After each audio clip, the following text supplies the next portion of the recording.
se wenda ntabwo bimenyereye ariko ndagira ngo tuganire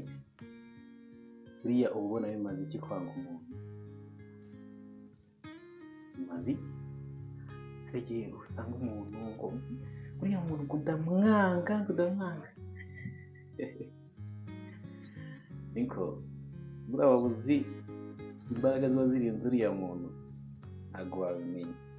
kandi handitswe ngo udakunda ntazi Imana kuko Imana ari urukundo kandi ngo mu mategeko arusha ayandi gukomera ukunda mugenzi wawe nk'uko wikunda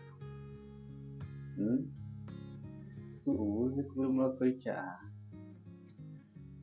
buriya hari abantu nyine bagiye bakunda kunsetsa ugasanga arimo arabwira umuntu ngo uriya muntu ndamwanga buri ubuze uburemere burimo atera umuntu urimo aramushyiramo abamwangiye ariko buriya reka mbabwize ukuri nimba wanga umuntu wowe byishikira ubyigumanye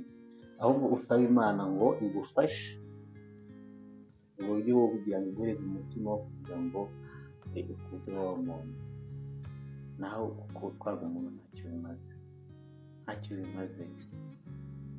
nta n'ikintu bikumara nta n'ikintu byanakongereraho mu buzima bwawe urakoze cyane ndabakunda